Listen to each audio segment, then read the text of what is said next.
Hi, and welcome to episode 18 of CultureWatch Radio. I'm Andrew Smith, and with me is Bill Muhlenberg. Bill, there's a new political party that's just been launched in Australia. Yeah, sure has.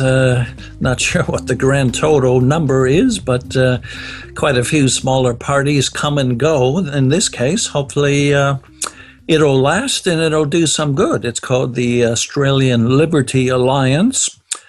Just launched in Perth a few days ago. And it looks like to be a very helpful party indeed. It's one of its main emphases, of course, is the whole issue of Islam and the attack on our freedoms and our liberties, and how creeping Sharia is really inimical to the Australian way of life. So that's a big part of their emphasis, but they do have a 20-point platform which covers a whole range of issues, or certainly not a single issue party, but made up of a number of good people, various Christians as well as non-Christians, pitching itself as a secular party, but talking about how it upholds the Judeo-Christian worldview and values. So in some ways, kind of like some of the other smaller conservative parties / Christian parties. And we'll see. It's got 3 candidates already, and hopefully one for each state. So it's very new, very early days, but it looks like it could be a force to be reckoned with. So who's behind the new party? I mean, who are the main players? Yeah, well, it seems to be quite a mix of different people. There have been various movements involved. As I said, it's a mix of Christians and non-Christians.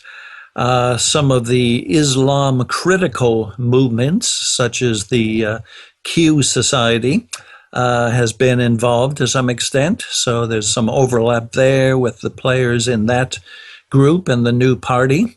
But it seems to be reaching out pretty far-ranging, getting different people from different areas with different areas of expertise to get involved. So, it's, like I said, interesting to see how it's going to go. It's got some very good people indeed, and some of his principles seem to be pretty sound. So it could be something that may, at least hold the balance of power in the Senate if they get 1 or 2 candidates in. So we'll see how it goes. So the new party's already got candidates for the Senate? Yeah, it's got a few, 3 to be exact, that were mentioned at the launch, and the aim would be to have every state covered. So at the moment we have Debbie Robinson in WA, Bernard Gaynor, that many, in fact, our listeners should know about because we've done episodes with him in the past. He's from Queensland. And we have Kirley Smith from New South Wales. So 3 states covered, and they would be looking to get all the states covered before the next federal election. We do have with us Kirley Smith from New South Wales, and she's certainly one of the best placed persons to ask about this party. So, Kirley, tell us, how did this party begin? Why? Give us the whys and wherefores. What's it about, and why do we have it?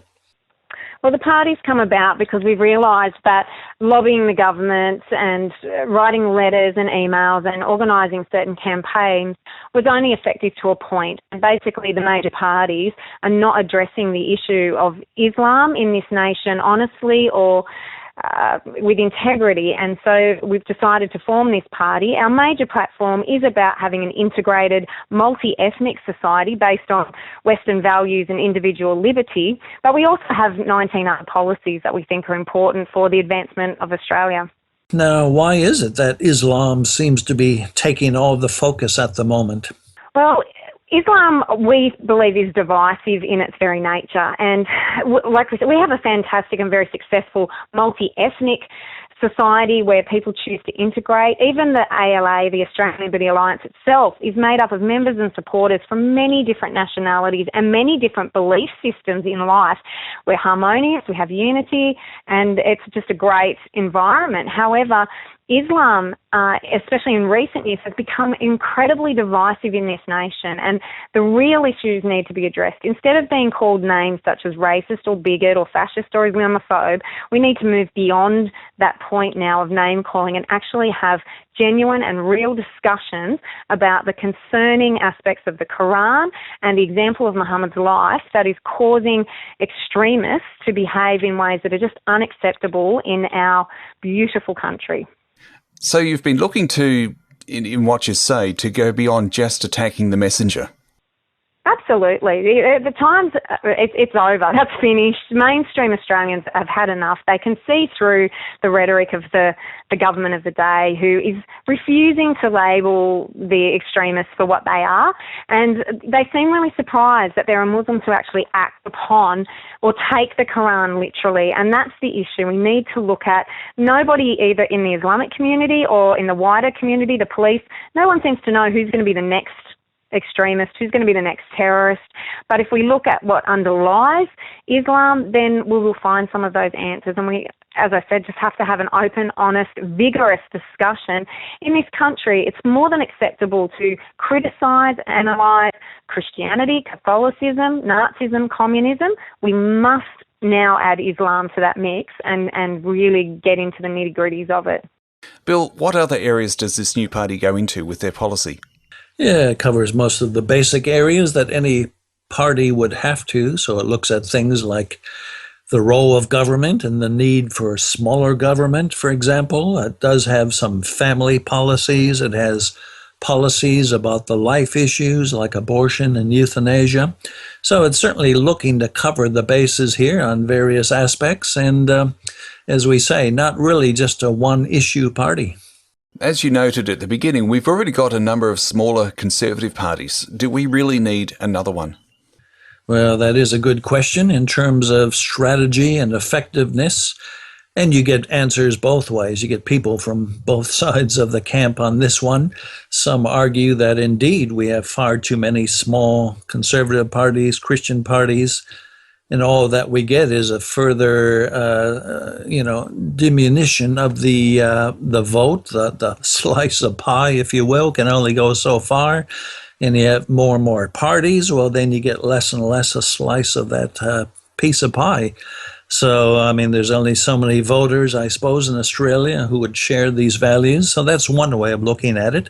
And many have asked, well, why don't we just merge all these smaller parties together?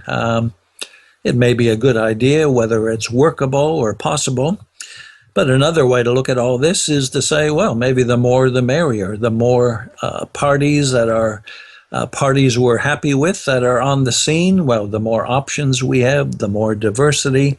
And of course, a lot of this depends on the preferencing deals. And, we've seen in the past where one of the smaller parties, if they get one Senate candidate in, they can actually hold the balance of power. So there's pros and cons here. And, we wish the ALA well, and we'll see how it all plays out.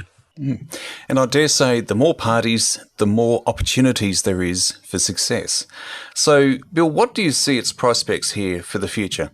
Well, again, as Kirley has already stated, I think the mainstream of Australian society is getting a bit tired. Every time you see another person killed in the name of Islam or another terror attack, not just overseas, but now increasingly on our own home soil, right, when we see the streets of Australian cities starting to be covered with blood, that's a real worry, and most Australians are concerned. Have we been too lenient? Have we gone too far? Has a kind of a faulty type of multiculturalism been actually problematic for us? Do we need to be a bit tighter as to who we let in? And if we bring people in, shouldn't they, to some extent, want to uphold and defend Australian values and our way of life? Shouldn't they be pro-democracy, pro-freedom, interested in giving women their full rights and so on? So to the extent that this religious ideology is not compatible with Australian values, well, I think a lot of people are beginning to wonder. So a party like this may well strike a nerve, and as we say, we'll see how they go. As always, more information and resources are available at the Culture Watch website. And we'll see you again next week with another episode of Culture Watch Radio.